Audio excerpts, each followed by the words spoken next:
Om Namo Bhagavate Vasudevaya. Om Namo Bhagavate Vasudevaya.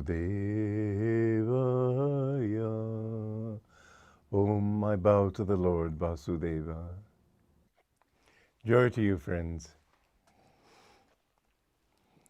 In stanza 48 of the second chapter, O Dhananjaya Arjuna, immerse yourself in the thought of yoga, union with God, inwardly non-attached and even-minded in both success and failure. Perfect evenness of mind and feeling is itself the definition of yoga. The need to become completely non-attached and non-touched by anything is very important, not to have likes and dislikes. People in this world get taken away, swept away by the storm of desire, and many times they drown. As a result of it, they get swept out to sea, you might say. The thing is that we need to get what we have, but don't feel it's mine. Don't feel you need certain things you need to eat. You can't say, well, I'm going to be completely non-attached. I'm going to stop eating. Some people have done that. It's foolish. You have to accept that you have certain things to do in this world. You might as well not feel that you can't buy anything, because that would be a sign of attachment. Buy it, but don't be attached. Do what you have to do. Don't be attached.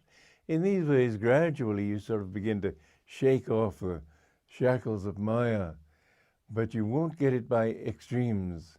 So moderation in all things, but not to have likes and dislikes, not to involve your feelings. That's the most important thing of all. The feelings are actually virtually, you might say, the definition of consciousness. To be able to reason the thing through, I've said this before, is not a sign of consciousness. The computers can do that, but computers will never have consciousness. Computers can figure out problems better than you can and faster than you can, but they won't do it consciously. It's a matter of just mathematical equations and so on. And nor will any computer ever be able to say, I feel this way.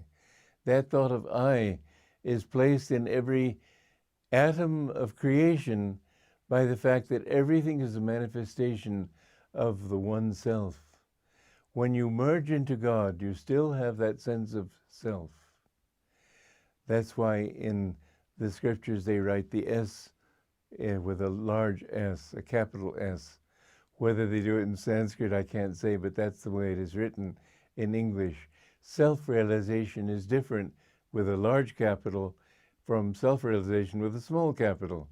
Self-realization just means realizing your position in the world as an ego, your desires as an ego, your talents as an ego, your whatever you're able to do, self-actualization, you might say, or self-esteem. These are all good up to a point because they can help you to turn all your energies in one direction, most of your energies in one direction for a while. But they won't give you bliss, and they won't give you permanent success, because finally you don't like them. Whatever you get in this world, sooner or later you'll tire of it. Whatever success you have, not only will it finally turn to failure, bound to, because everything has its opposite, but you yourself will get tired of it. The goal of life is finally to know that you are one with the infinite bliss. And so Krishna is saying to Arjuna, be non-attached to good, evil, likes and dislikes, failure, success, all these things of the world. Does it mean you should turn away from everything with a yawn? Oh dear, another $1 million. No, he doesn't mean that. He means that whatever you get, use it for good, first of all. If you have money and have the good karma, and I don't know that I can always call it good karma, but let us simply say if you have the karma to become rich, then remember to share it with other people. Share whatever blessings you get with other people. I remember outside Howrah Station out near Calcutta, I was coming out of the train station and I saw a group of gypsy beggars. They were all standing there with their hands out, asking for bakshish, for alms. But there was one girl in the group, 12, 13 years old, something like that, and she looked as if she was thinking, what am I doing here? She looked as if she'd been a wealthy person or even a queen, and she felt that, what am I doing in these circumstances? And probably she had been selfish before, thought only of her own gain, and not been considerate of others, and therefore she'd become a beggar. I think that begging of others is bad karma. I don't think anybody should ever beg except as an absolute necessity, because, well, there's a one time in Calcutta they were trying to get rid of the beggars and giving them a little bit of money so they could live without having to beg. And they laughed. They said, we can make much more begging. Well, what can you do with that? That consciousness that takes from others and gives nothing back. I remember a beggar in Delhi, and we wanted to go somewhere, so we asked this beggar to tell us where that place was. He looked indignant, as if we would dare to ask anything of him. He was there to ask from us. Well, he's getting bad karma. The more you take from other people, the worse karma you're getting.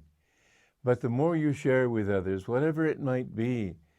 There is a beautiful story of Tagore's, of how this man was a beggar, and he saw this chariot of the king coming, and he was so thrilled that maybe now I can get lots of money, and the chariot stopped in front of him, and he thought, oh, now I can get all my desires fulfilled. And he held his hand out, and the king said to him, what have you to give to me? And the beggar was so ashamed. He had a tiny little naya paisa in his pocket, a tiny little coin, and gave him a little grain of that, whatever it was. I think it was a grain of rice, actually, not money. Gave him a grain of rice. And then the end of that day, when he emptied his little pocket of whatever it was he'd gained, he saw that there was one tiny little grain of gold. And he thought, oh, if only I had given him everything I had. But whatever you give to God, he will give to you, and 100-fold. So, and whatever you give to other people in God's name, he will replenish. The more you give to others, the more you share with others, not foolishly, but intelligently. I've often noticed and thought about how movie actors in the early 30s in America were very generous with their money because they had so much they'd give it away freely, but to people who'd use it for wrong purposes, and they died in penury. I've realized from that it's important that when you give conscientiously, you give with a feeling that you're helping somebody and not hurting him with a superfluity of just money. And if you do give in the right spirit and give to God in the act of giving to others, you will find that he will take care of you. And you will attain that yoga. Yoga is, in fact, as Krishna says here, yoga is even that neutralization of all feelings. Of your mind is calm, your feelings are calm. That is yoga. You don't have to attain something outside yourself. You become that. Yoga means union. Union of the lower self with the higher self. Joy to you.